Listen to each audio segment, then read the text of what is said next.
السلام عليكم ورحمة الله. الحمد لله رب العالمين والصلاة والسلام على أشرف الأنبياء والمرسلين نبينا محمد وعلى آله وصحبه أجمعين أما بعد. Donc aujourd'hui, Inch'Allah Ta'ala, on va reparler de la secte des Madakhila. D'ailleurs, on n'a pas fini de parler contre eux. Il nous reste encore énormément de choses à dire dans cette série qu'on avait commencée et qui est composée de 9 épisodes pour l'instant, et ceci sera, Inch'Allah Ta'ala, le 10e. Donc, il faut savoir, en fait, mes frères et sœurs, que cette secte-là, c'est la secte la plus dangereuse qu'il y a pour l'islam en ce moment. Et on a déjà expliqué, on en a déjà parlé énormément, et pour ceux qui comprennent donc la profondeur du danger que cette secte-là cause, vont comprendre mes paroles. Cette secte-là, elle n'est pas comme les autres. Cette secte-là, en fait, elle prétend être une secte qui suit les salafs, qui suit le Coran et la Sunna. Elle prétend être une secte en réalité qui est sur la voie des savants, que ce soit les savants qui étaient sur la bonne voie parmi les contemporains ou alors parmi ceux qui sont venus auparavant. Elle prétend suivre les enseignements fondamentaux de l'islam. Donc cette secte-là, en fait, ce qui fait son danger, c'est qu'elle se donne une image apparente qui est complètement contraire à l'image intérieure qu'il y a en réalité. Et elle va se donner la même image apparente que Ahl-Sunnah wal Jama'a ils ont. Pour ça qu'elle va attirer beaucoup de gens. Et surtout lorsqu'ils vont commencer à propager leurs slogans comme Mathalan Salafi, sur la voie des Salaf, sur la voie de Sahaba, sur la voie du prophète sallallahu alayhi wa sallam, on prend seulement le Coran et la Sunna, etc. Donc, ils vont faire tomber les ignorants dans leur piège et ils vont faire tomber aussi ceux qui sont émotionnels dans leur piège. Une autre part, si on regarde ça d'une autre manière aussi, il faut savoir que cette secte, elle est très dangereuse, car elle appelle en fait à ce qu'on appelle la stabilité en quelque sorte. Elle nous appelle à ce que nous pouvons définir comme étant la stabilité. Qu'est-ce que je veux vous dire par la stabilité? La stabilité, en fait, comme vous le voyez chez les soi-disant savants des Madakhila, donc l'un d'entre eux, il va avoir la voiture qu'il désire, la maison qu'il désire, il va être marié aux épouses qu'il désire, etc., sans jamais être testé à propos de son din, à propos de sa religion. Tandis que les savants d'Ahl-Sunnah wal Jama'a, ils sont testés pour le fait qu'ils disent la vérité. Certains d'entre eux, ils finissent en prison, certains d'entre eux, ils finissent par se faire insulter, se faire attaquer. Donc, ils sont testés de toutes manières, en réalité, ils sont testés de différentes manières. Donc, lorsque ces madakhila, ils vont appeler les faibles d'esprit à ne pas être testés, à vivre une vie sans aucun test, sans aucune fitna, stabilité du début de ta vie jusqu'à sa fin, comme on le voit pour leurs savants, alors à ce moment-là, en réalité, les gens faibles d'esprit, les gens qui ne sont pas prêts pour être testés pour leur religion, les gens qui pensent qu'ils sont plus valeureux que la religion, alors en réalité, ils seront tentés par le fait de rejoindre une secte similaire. Et à chaque fois, maintenant, quand vous regardez, lorsqu'il y a une fitna dans un pays ou dans un autre, qu'est-ce que le madakhila, ils vont dire? Ils vont dire, oui, mais on vous a dit d'écouter le gouverneur. On vous a dit d'obéir au gouverneur. Si vous lui auriez écouté, si vous auriez fait ce qu'il vous disait, si vous vous seriez soumis au gouverneur de la même manière qu'on se soumet à Allah, alors les problèmes que vous avez eu après, par après, donc que ce soit par après une rébellion ou par après quoi que ce soit, ils vont te dire ces problèmes-là n'auraient pas eu lieu et tu aurais bien vécu donc en ayant ton salaire minimal avec lequel tu peux à peine manger toi et ta famille, mais au moins tu aurais vécu donc une vie normale, tu aurais eu la dunya. Et ça nous rappelle, subhanallah al-azim, la parole d'Allah Azza wa Jalla dans le Coran, où il définit les juifs comme étant des gens qui veulent la dunya et qui veulent n'importe quelle dunya. وَلَتَجِدَنَّهُمْ أَحْرَصَ النَّاسِ عَلَى حَيَاةٍ.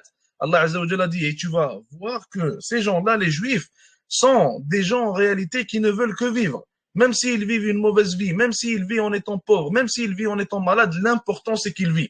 L'important c'est que son cœur il est attaché à la dunya et il ne veut rien avoir avec la religion et avec la akhira. Et même chose pour ces makhadila, donc pour cette secte makhdoula, khadalahumullah. Même chose pour ces gens-là, en réalité, ils vont appeler les gens à ce confort, à cette dunya, à cette stabilité, et ils vont utiliser les tests, les fitans, qui sont censés être une bonne chose en réalité. Car lorsqu'on voit quelqu'un qui est testé par Allah Azza wa Jal pour sa religion, alors on peut savoir que de par ce test-là, Allah Azza wa Jal accorde une importance à cette personne. Car on sait que ceux qui sont le plus testés, ce sont les prophètes, alayhimus salatu wassalam. Comme le Nabi sallallahu alayhi wa sallam, il a dit dans le hadith, et par après, il a dit que ceux qui sont le plus testés après eux, c'est ceux qui sont le plus proches des prophètes. Mais pour le madakhila, le makhadila, le fait d'être testé, c'est une mauvaise chose et c'est une preuve que ta religion, elle n'est pas bonne et que tu n'es pas sur la bonne voie. Donc complètement contraire à ce que dit le Nabi sallallahu alayhi wa sallam, complètement contraire à sa sira, où il a été testé, subhanallah, du début, du premier moment où il a reçu la révélation jusqu'à sa mort, sallallahu alayhi wa sallam. C'est complètement contraire aux vies des prophètes, alayhi salatu wassalam, qu'ils ont été testés durant toute leur vie. Certains se sont fait tuer, certains se sont fait couper en deux. Donc parmi les prophètes, alayhi salatu wassalam, certains se sont fait accuser de toutes sortes d'accusations. Donc en réalité, le test, ça montre que la personne est sur la bonne voie. Mais pour le madakhila, le makhadila, le test, ça montre que la personne, elle est sur la mauvaise voie, donc elle ne suit pas bien comme il se doit la voie du gouverneur, tout simplement. Donc, on était rendu, ou plutôt, on va parler de ce point-là, le 13e point. D'ailleurs, il faut savoir que la série qu'on avait fait, donc qui est rendue à 9 épisodes en ce moment, normalement, cette série-là, on l'a basée sur le PDF qu'il y a devant vous, normalement.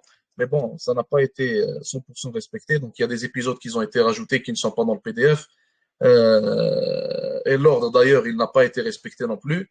Mais, Inch'Allah Ta'ala, ce qu'on compte faire, on n'a pas eu le temps de le faire. On compte tout remettre dans le PDF par écrit et essayer de le poster, Inch'Allah Ta'ala. Donc, après modification, après avoir fait en sorte qu'il soit, Inch'Allah Ta'ala, propre à lire en quelque sorte. Donc, j'avais vu que dans le PDF, on n'avait pas parlé de ce sujet-là qui est très important. Donc, parmi les contradictions, excusez-moi, qu'il y a au sein de cette secte-là. Donc, il faut savoir que Ibn al-Qayyim, rahimahullah, il a dit ici, en parlant d'Ibn Taymiyyah, donc en se référant à la parole d'Ibn Taymiyyah, rahimahullah, il a dit ici, je crois qu'il n'y a pas un déviant qui utilise un verset ou un hadith authentique comme preuve pour sa déviance, sans qu'il n'y ait dans cette même preuve ce qui prouve le contraire de sa parole. Ce qu'il veut nous dire par là, Ibn Taymiyyah, rahmatullahi alayhi, c'est que celui qui est égaré, certainement toutes les personnes qui sont égarées, toutes les sectes égarées, vont utiliser le Coran et la Sunna. Certains vont l'utiliser de la manière correcte et ils vont avoir raison, certains vont mal l'utiliser. Donc même les gens qui vont te dire par exemple que l'alcool il est halal, ils vont utiliser le Coran ou la Sunna. Ils vont te dire oui, dans un verset Allah Azza wa Jal, il a dit que l'alcool elle a certains bienfaits. Ceux qui vont renier l'obligation du hijab, ils vont utiliser le Coran ou la Sunna. Ils vont essayer d'utiliser certaines preuves donc à leur manière, à leur goût, pour essayer de faire croire à celui qui les écoute que cette preuve-là, elle est valable pour nous dire que le hijab n'est pas une obligation islamique. Donc, ce qu'on veut dire par là, c'est que toute personne, qu'elle soit sur la bonne voie ou sur la mauvaise voie, parmi les musulmans, parmi les sectes islamiques, ils vont quand même utiliser, ou plutôt essayer d'utiliser le Coran ou le Sunna. Donc, ils vont essayer de l'utiliser pour appuyer leur point.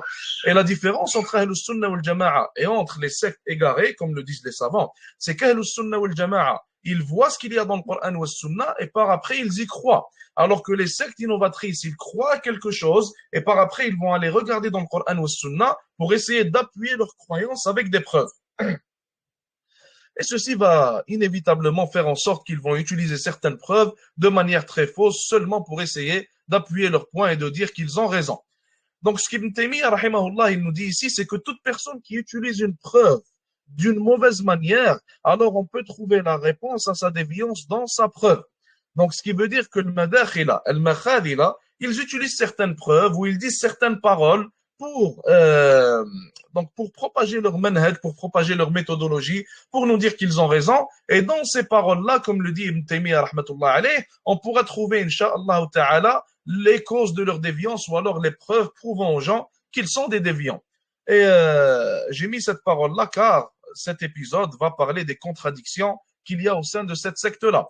Et ces contradictions-là font partie de leurs paroles qu'ils propagent. Et comme vous allez le voir, ces contradictions prouvent clairement que cette secte-là, elle n'a pas de fondement sur lesquels ils se basent. Ils n'ont pas de croyance sur laquelle ils se basent. Et ils contredisent à tout va leurs fondements. Et d'ailleurs, dans un prochain épisode, on va voir le témoignage de Salim Tawil. Donc Salim Tawil qui est un maître ali qu'on a énormément réfuté, que ce soit sur la page, que ce soit dans les épisodes, mais il a un très bon témoignage, donc avant qu'il ne dévie, il avait un très bon témoignage, parlant des Madakhila et parlant de Rabi' plus spécifiquement, nous disons que Rabi' ne respecte pas ses fondements, nous disons que le Madakhila, il ne respecte pas leurs fondements, et il les change à tout va pour faire en réalité ce qui va plaire, que ce soit au gouverneur, au sultan, ou alors à qui que ce soit, ou alors au mukhabarat, comme on va le voir, Inch'Allah.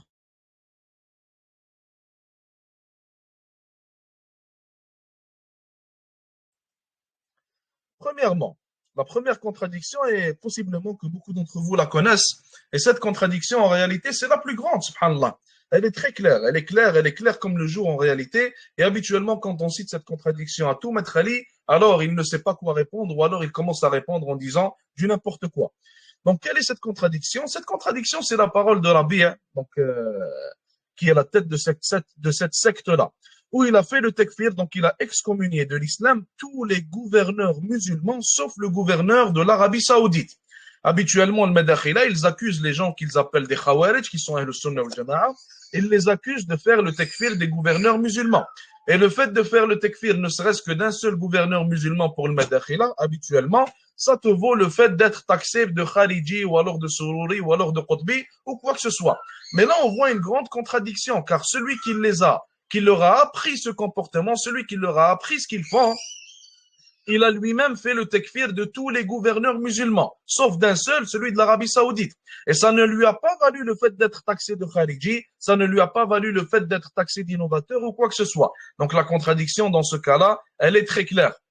Ici, donc on cite sa parole entre parenthèses ici, il a dit, comme c'est le cas aujourd'hui, sauf dans ce pays, en parlant de l'Arabie Saoudite, par après il a dit, Barakallahu fikum, tous les gouverneurs et pays d'islam aujourd'hui sont soit des rafidis, soit des rawafid, soit des batini, soit des ilmani, des séculaires, et tous ne suivent ni dogme, ni législation. Comme vous le voyez ici, il parle de tous les gouverneurs musulmans, à l'exception du gouverneur de l'Arabie Saoudite, probablement parce qu'il lui envoyait un chèque à chaque début de mois. Mais ça, c'est une autre histoire. Bref, tous les gouverneurs musulmans sont des kuffars selon Rabi' al-Madkhali. La question qu'on doit poser, pourquoi est-ce que Rabi' al-Madkhali n'est pas un khariji s'il dit cette parole, alors que nous, si on dit la même chose, on est des khawarij? Pourquoi est-ce que Rabi' al-Madkhali n'est pas déviant s'il dit une telle parole, alors que si un frère ou un cheikh ou qui que ce soit, il fait le takfir, ne serait-ce que d'un seul gouverneur musulman, alors il est un khariji? On a besoin d'une réponse à ça. Et malheureusement, il n'y a pas de réponse à ça. Et je suis allé voir certaines explications farfelues des Madakhila par rapport à cette parole. Donc, il y en a certains, ils ont directement dit, Cheikh Rabi', il n'a jamais dit cette parole. Et ça, c'est grave, subhanallah, car elle est trouvable partout. Elle est très facile d'accéder à cette parole. Tu vas sur YouTube, tu écris Rabi' al-Madkhali, yukaffir al-hukam, et tu vas la trouver directement. Donc, certains ont dit qu'il n'a jamais dit cette parole. Certains ont dit qu'il a changé. Donc, il a changé sa position. Et certes, pour nous prouver qu'il a changé de position, tu dois ramener la nouvelle position. Tu dois ramener son repentir de l'ancienne position. Et tout ça, ils ne l'ont pas fait. Car Rabi', il n'a ni changé de position ni rien du tout. Il a fait le takfir de tous les savants. Mais malgré ça, contradiction claire, ils n'ont pas fait son tabdi'. Sauf que là, en fait, il faut savoir que cette parole, elle a aussi fait en sorte qu'il a commis d'autres grandes erreurs. Donc là, c'est pas la seule erreur, le fait qu'il ait fait le takfir des gouverneurs seulement. Il y a aussi d'autres erreurs qu'il a commis. Donc la première erreur, certainement, c'est le fait qu'il a fait le takfir de tous les gouverneurs. Et ça, on vient d'en parler. La deuxième erreur, c'est que cette parole-là, en réalité, c'est une critique publique des gouverneurs. Et nous, lorsqu'on critique publiquement leur gouverneur, ou alors lorsqu'on dit qu'il est permis de les critiquer publiquement, alors quel est le résultat? Ils font notre tabdir, ils disent qu'on est des khawarij. Alors pourquoi est-ce qu'ils ne font pas ça avec Rabi' qui a critiqué tous les gouverneurs publiquement? Troisième point, il a dit des paroles qui poussent les gens et les encouragent à se rebeller contre les gouverneurs. Car il faut savoir que par ijma' en islam, les musulmans, par consensus, par unanimité des savants, un kafir ne peut pas être gouverneur ou alors sultan ou alors wali amr sur des musulmans. Ça n'existe pas. Par unanimité, chez les musulmans, chez les savants, un kafir ne peut pas être un gouverneur et gouverner les musulmans. Donc, dans ce cas-là, Rabi, en réalité, ce qu'il est en train de faire, c'est qu'il veut encourager les gens et il veut les pousser à se rebeller contre les gouverneurs. Mais pourquoi ça ne lui vaut pas le fait d'être mis en garde? Pourquoi est-ce qu'on n'a pas vu des vidéos de mise en garde contre Rabi'? Pourquoi est-ce qu'on n'a pas vu des vidéos qui font le tabdi' de Rabi', qui disent que c'est un Qutbi, qu'il suit Sayyid Qutb? D'ailleurs, Rabi', comme on va le voir, Inch'Allah, dans de prochains épisodes, il citait Sayyid Qutb dans ses livres. Et il a dit que Sayyid Qutb, une fois, il a dit, à propos de Sayyid Qutb, pour que vous voyez, subhanallah, les contradictions claires dans cette secte, il a dit, Sayyid Qutb, il a atteint la perfection de la voix des prophètes et messagers. Alayhi salatu wassalam. On va le voir, Inch'Allah ta'ala, un jour plus en détail. Donc, comme on le dit ici, selon la logique Maître Ali, Rabi' ne peut pas être le chef de leur clan. Et Rabi' en plus, il est censé être un khariji.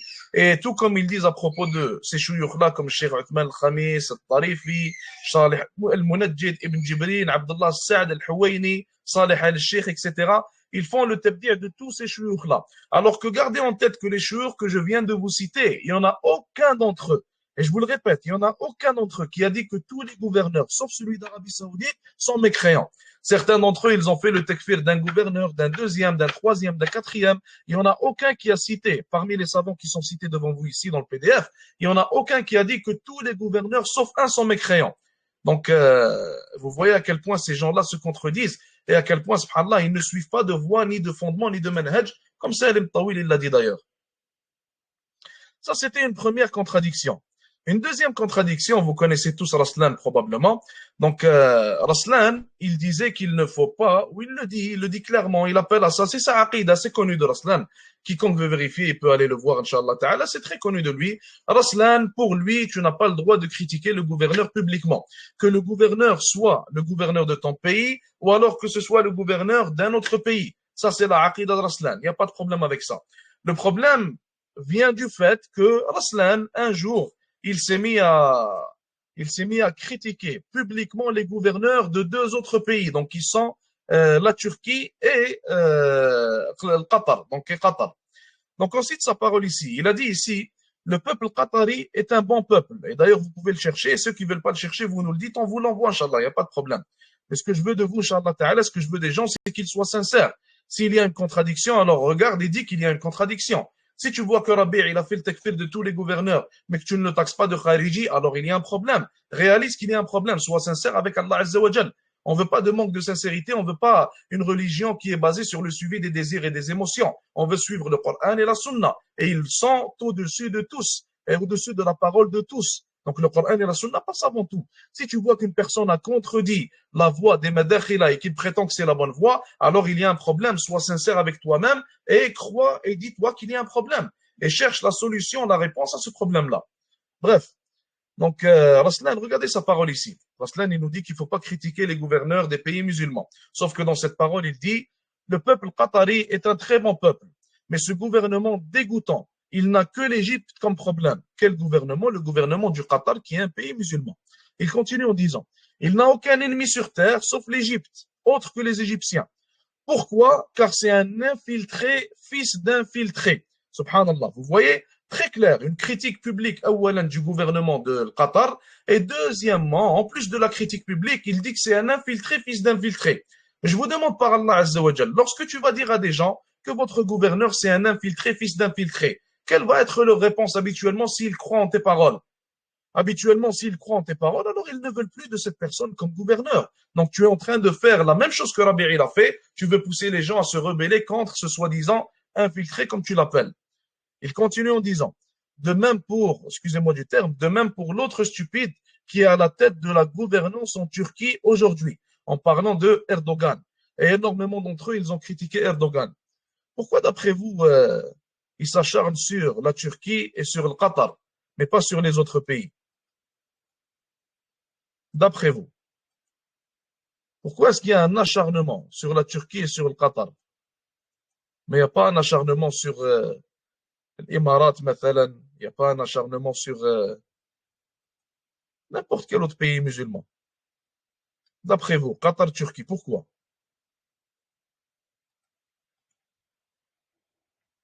Qui aurait une réponse à ça?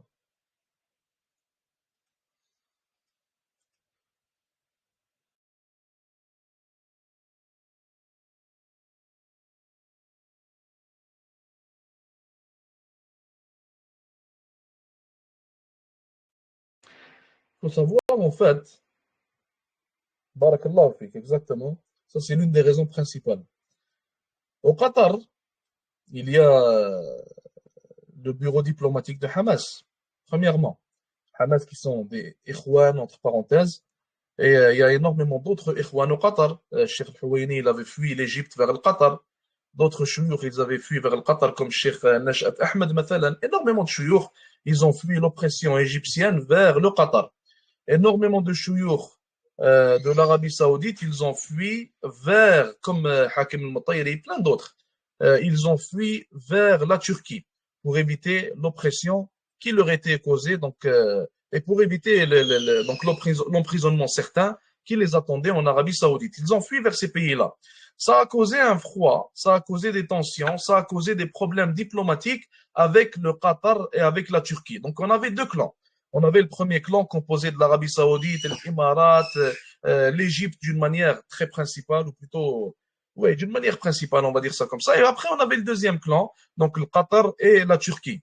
Et ils ont fait un embargo durant des années sur le Qatar d'ailleurs. L'Arabie Saoudite, elle était à la tête de cet embargo-là. Elle a fait un embargo durant des années sur le Qatar à cause de ces pressions diplomatiques-là. Quand je vous dis que cette secte-là, elle n'a rien de religieux, quand je vous dis que cette secte-là, elle est politique, alors comprenez-le. Cet homme-là, cet individu qu'on appelle Raslan, il ne parle pas par religion. Ça ne l'importe pas de parler par religion.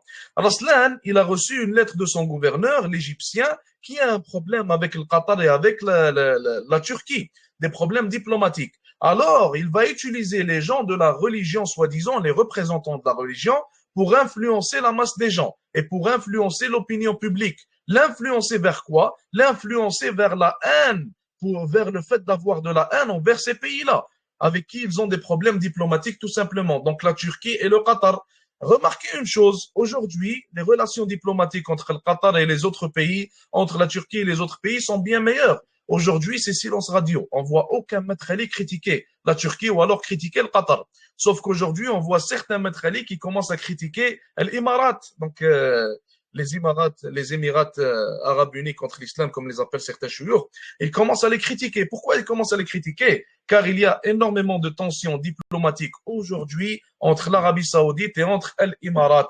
Donc l'Émirat critique l'Arabie saoudite critique l'Émirat, et ils utilisent les chouyours qu'ils ont vendu leur religion pour cela. Donc vous comprenez encore une fois que c'est une secte diplomatique, et ça nous explique son danger. C'est pas une secte religieuse, ils ne se basent pas sur le Coran ou le Sunna, c'est le dernier de leurs soucis. Ils se basent sur le chèque qu'ils reçoivent à la fin du mois et sur ce que le gouverneur veut, sur les désirs du gouverneur tout simplement. Ça, il faut le garder en tête, il ne faut pas être trompé par ces gens-là. Il ne faut pas non plus être pris par émotion.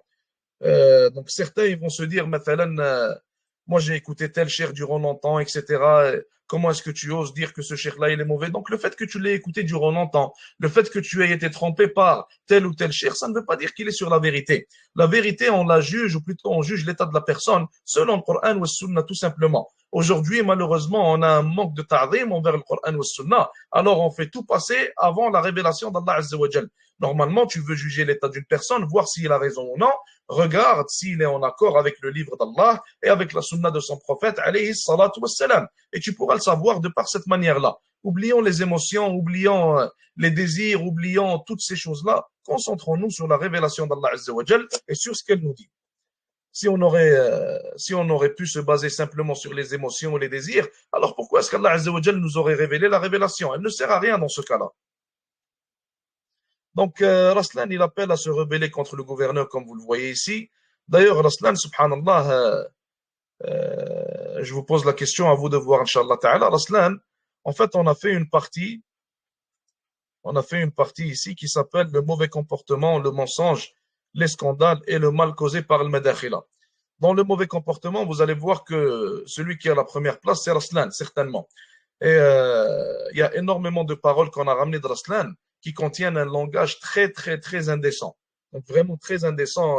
C'est incroyable d'ailleurs de croire qu'une personne qui monte sur le minbar, qui est un soi-disant cher selon certains de ses suiveurs, il puisse parler de cette manière-là. Donc on fera un vote après, Inch'Allah Ta'ala, si vous voulez qu'on poste cet épisode ou non. Car honnêtement, pour être honnête avec vous, déjà c'est difficile à lire ce qu'il dit. Donc on verra, Inch'Allah Ta'ala, si ça vaut la peine, si ça va réveiller certains frères et sœurs, si ça va établir la preuve contre eux. Donc Inch'Allah Ta'ala, on le fera, mais sinon, si ça ne vaut pas la peine, alors on le fera pas, Inch'Allah. Voilà, c'est le filles nationaliste.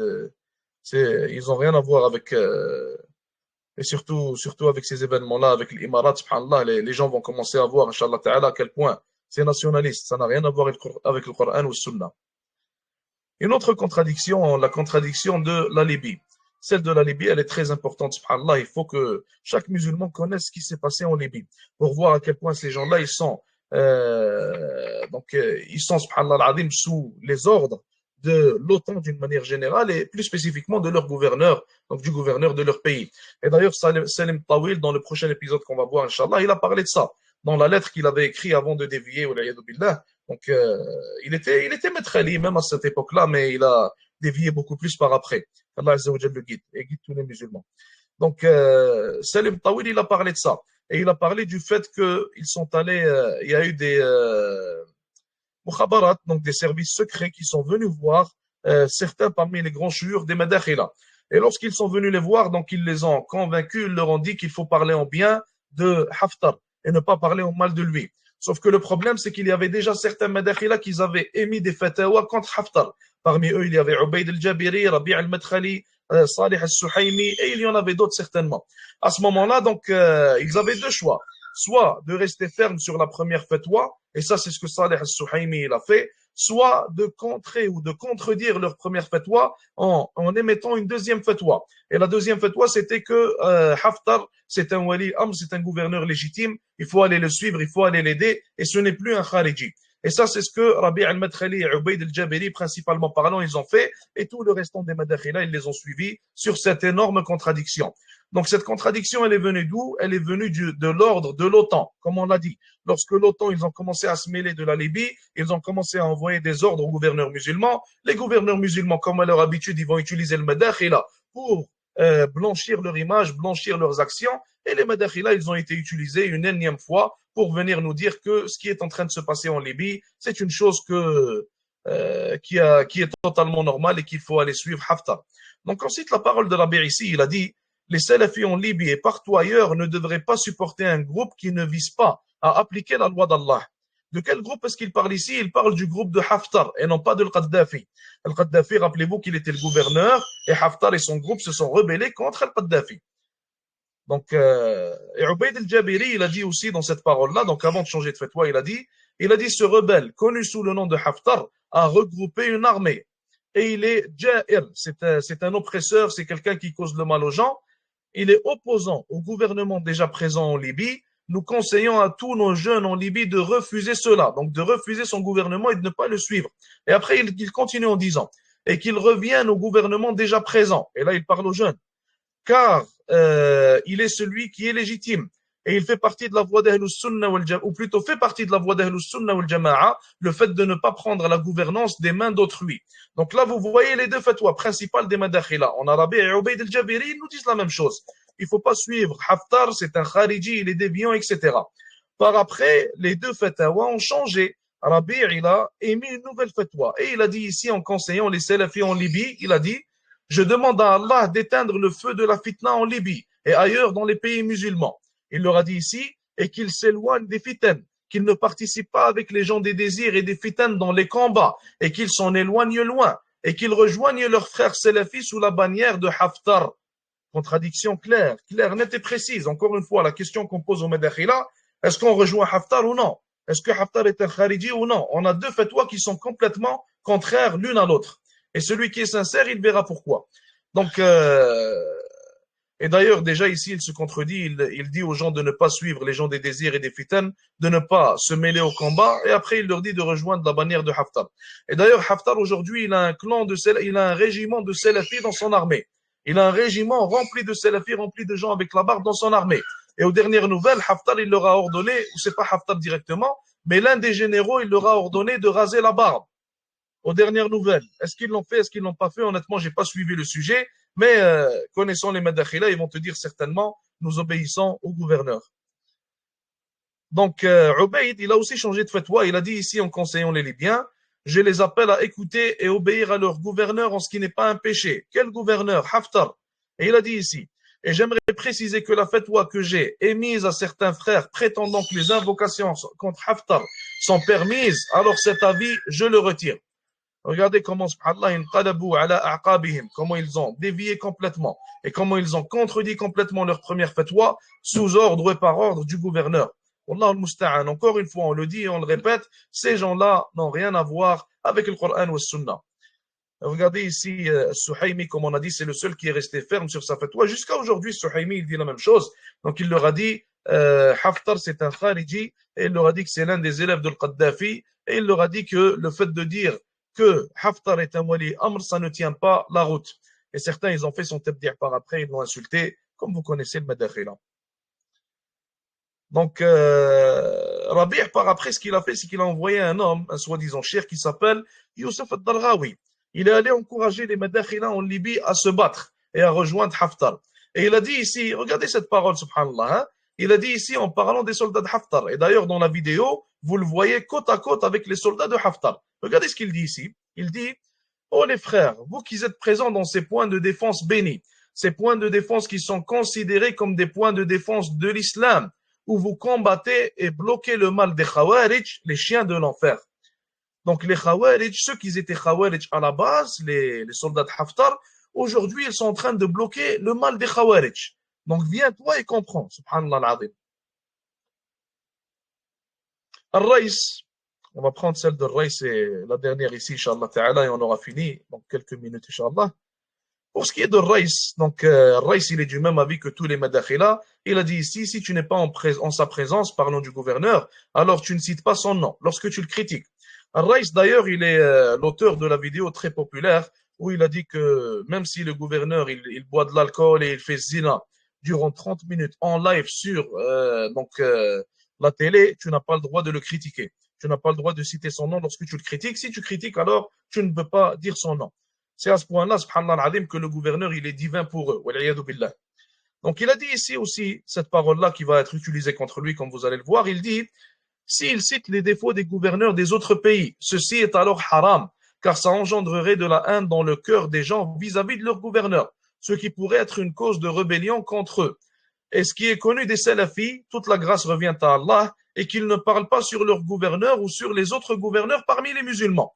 Donc, Raïs ici, il nous établit une règle. Tu ne parles pas de ton gouverneur, tu ne parles pas du gouverneur des autres pays musulmans. Est-ce que Raïs, il va respecter cette règle? On va lire la parole suivante où il dit ici, le calife qu'il prétende, auquel il donne grande importance et qu'il loue, Erdogan qui est le gouverneur de la Turquie, gouverneur musulman. Normalement, il n'est pas censé le critiquer. Mais comme vous le voyez, ils se contredisent toujours. Il dit ici, Erdogan, alors qu'il a approuvé l'homosexualité, les endroits de prostitution, s'est rapproché des Juifs et a fait un pacte avec eux. Et il a fait ce qu'il a fait à nos frères en Syrie. Et là, encore une fois, vous voyez la contradiction. Et d'ailleurs, Erdogan se fait critiquer par Al-Raïs et il s'est fait critiquer, comme on a vu, par Aslan. Et rappelez-vous de la raison, toujours la même chose, politiquement. C'est politique simplement. Il n'y a pas de din là-dessus. Il n'y a pas de din qui appuie ces critiques-là. C'est dû à la politique, tout simplement. Al-Raïs, il vient d'un pays qui a des problèmes politiques avec la Turquie, alors il va le critiquer. Tandis que Al-Raïs lui-même, il a dit que selon leur aqidah, ils ne sont pas censés le critiquer. Mais il l'a fait quand même. Et d'ailleurs, comme vous voyez ici, regardez ce qu'il dit. Hein. Il dit, et il a fait ce qu'il a fait à nos frères en Syrie, alors qu'ils étaient les premiers à critiquer leurs frères en Syrie, lorsqu'ils ont fait leur thawra, leur rébellion, et lorsqu'ils ont fait ce qu'ils ont fait, il était l'un des premiers. Raïs a critiqué ses frères en Syrie, et aujourd'hui, il veut nous jouer donc celui qui les soutient, tout simplement, car aujourd'hui, c'est en son intérêt, c'est en l'intérêt donc de son gouverneur illégitime.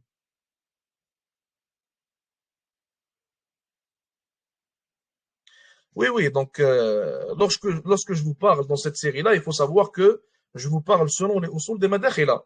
Donc le maître Ali nous dit que tel gouverneur il est musulman, on dit tel gouverneur est musulman pour prendre ce point-là et l'utiliser contre le maître Ali, tout simplement.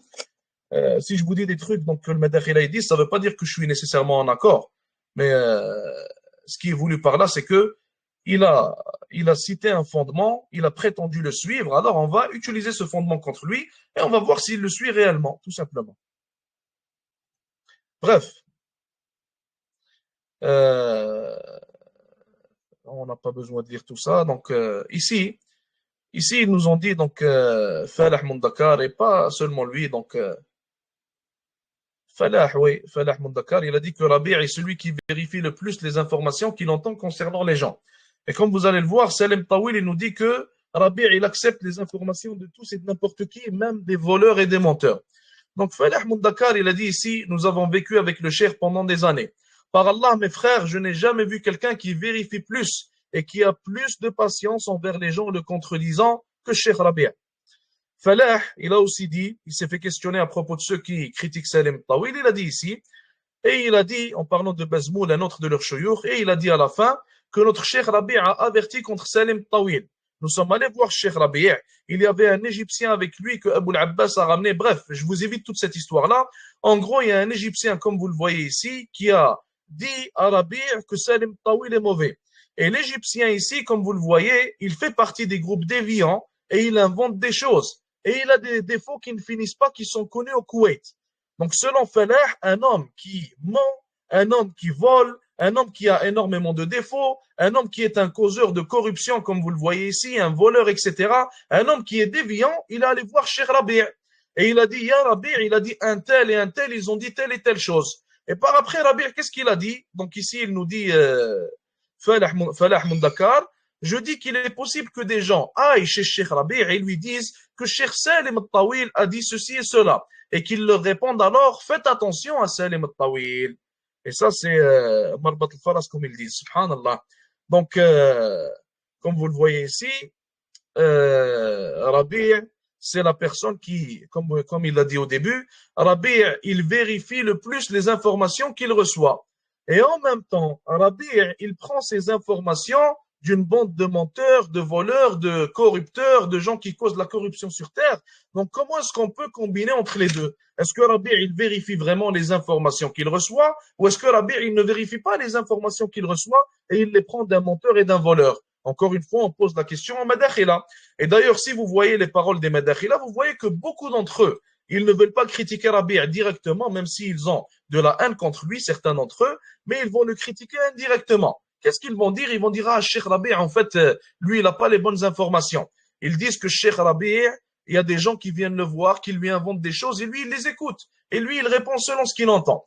Je vous pose une question, par Allah Azza wa Jal. Si une personne ne vérifie pas les informations qu'il entend à propos d'un tel, est-ce qu'il a le droit de émettre un jugement à propos de cette personne-là?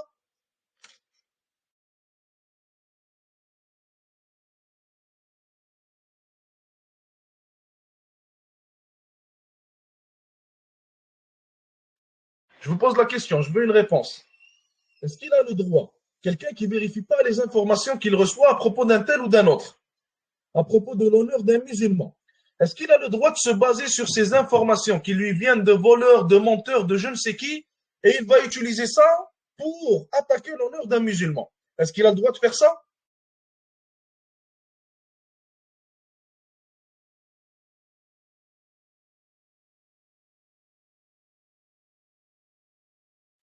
L'un des fondements que nous avons en islam, c'est que tu n'as pas le droit de parler d'un tel si tu n'as pas de preuve contre lui. Et même si tu as une preuve contre lui, tu ne peux pas parler contre lui juste comme ça, sans raison valable.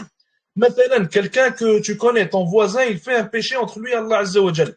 Un jour, tu l'as vu le faire. Dans ce cas-là, tu n'as pas le droit de parler contre lui publiquement. Là, vu qu'on parle de religion, tu as le droit d'avertir contre un tel et un autre s'ils sont des corrupteurs de la religion. Dans ce cas-là, on nous dit que Rabi' il ne vérifie pas les informations. Alors, avec quel droit est-ce que Rabi' il peut aller critiquer les gens? On nous dit que Rabi' il prend ces informations d'un menteur, d'un voleur, de quelqu'un qui est un corrupteur sur terre. Comment est-ce que, dans ce cas-là, Rabi' peut émettre des fatawa, émettre des jugements à propos d'une personne s'il prend ces informations d'un menteur? Et ça, c'est une chose, comme je vous l'ai dit, que beaucoup de Madakhil la disent, énormément d'entre eux. Salim Tawi, il le dit souvent d'ailleurs, il l'a dit même dans la lettre qu'on va lire, Inch'Allah, dans le prochain épisode. Salim Tawi, il l'a dit clairement. Il dit que des gens vont voir Rabi', ou alors certains des élèves de Rabi', ils lui racontent des choses contre les gens, lui, il va pas les vérifier, et après, il va émettre des jugements sur ces informations non vérifiées. Dans ce cas-là, il est clair pour nous que tu ne peux pas prendre les critiques de Rabi' contre les gens. C'est clair, net et précis. Tu ne vérifies pas tes informations. Comment est-ce que moi je peux prendre alors les critiques qui viennent de ta part contre un tel et un autre? Toi, tu prends un énorme péché car tu ne vérifies pas les informations. Et moi, je sais que tu ne les vérifies pas, alors je prends encore plus de péché que toi. Donc, faut faire attention à ça. Il faut reconnaître en réalité que cet individu, d'ailleurs, comme les savants le disaient, d'avant et de maintenant, cet individu, il n'a aucunement la capacité pour critiquer les gens. Ils le prennent pour je ne sais qui, pour le savant de l'islam de son époque, alors que comme vous le voyez ici, il prend les informations d'un menteur et de tout le monde et de n'importe qui. Donc un simple musulman d'ailleurs ne devrait pas faire ça et avoir un tel comportement. Alors que dire d'un gars qui est pris pour un savant, pour un muhaddith et pour je ne sais qui. Donc on a fini pour aujourd'hui, Inch'Allah.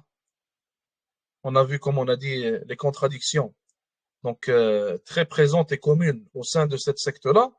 Inch'Allah ta'ala, bi'idnillah azza wa jal, dans les prochains épisodes, on va voir d'autres choses. On va, Inch'Allah, bi'idnillah, si Allah azza wa jal nous le permet, nous accorde le succès, Allah azza wa jal nous accorde aussi la sincérité. On va réfuter aussi la parole de Kufr Duna Kufr, donc sur laquelle ils ont basé toute leur religion, ces gens-là. On va parler de beaucoup d'autres choses, Inch'Allah. La lettre de Salim Tawil aussi, qui est très importante. Et si vous avez aussi des choses des choses à propos de cette secte-là que vous voulez qu'on mentionne, desquelles vous voulez qu'on parle, Inch'Allah, alors simplement nous l'envoyer par message et on essaiera d'en parler, Inch'Allah Ta'ala, dès que l'on peut. جزاكم الله خير بارك الله فيكم وصلى الله وسلم وبارك على نبينا محمد والسلام عليكم ورحمة الله وبركاته